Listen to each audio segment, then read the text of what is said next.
મહીસાગર જિલ્લામાં પ્રધાનમંત્રી આવાસ યોજના હેઠળ લાંચ લેતા બે વ્યક્તિઓને એન્ટી કરપ્શન બ્યુરોએ રંગે હાથ ઝડપી પાડ્યા છે. આ બંને આરોપીઓએ યોજનાના લાભાર્થી પાસેથી હપ્તાની ટકાવારી પેટે 22,500 રૂપિયાની લાંચની માંગણી કરી હતી. આરોપીઓમાં દિગ્વિજયસિંહ અભયસિંહ પુવાર અને અરવિંદ ભુરાભાઈ વાઘડિયા બંને કડાણા તાલુકાના રહેવાસી હોવાનું સામે આવ્યું છે. ત્યારે ફરિયાદીને પ્રધાનમંત્રી આવાસ યોજના હેઠળ આવાસ મંજૂર થયેલ હતા. તેમના બેંક એકાઉન્ટમાં પ્રથમ અને બીજો હપ્તો જમા થયા બાદ આરોપી દિગ્વિજયસિંહે 22,500 રૂપિયાની માંગણી કરી હતી. ત્યારબાદ બીજા આરોપી અરવિંદ સાથે વાતચીત કરતા તેમણે 20,000 રૂપિયા આપવા જણાવ્યું હતું. ત્યારે લાંચની રકમ આપવા ઈચ્છતા ન હોવાથી ફરિયાદીએ જિલ્લા એસીબીનો સંપર્ક કર્યો હતો.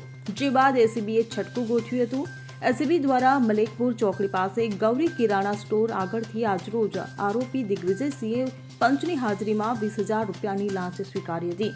બંને આરોપીઓને એસીબીએ રંગે હાથ ઝડપી પાડ્યા હતા. સંદીપ દેવશ્રી સાથે CN24 ન્યૂઝ, મહીસાગર. હવે જુઓ દેશ દુનિયાની તમામ ખબરો તમારી આંગળીના ટેરવે. ઉઠાવો મોબાઈલ અને Google Play Store પરથી ડાઉનલોડ કરો અમારી CN24 ન્યૂઝ મોબાઈલ એપ.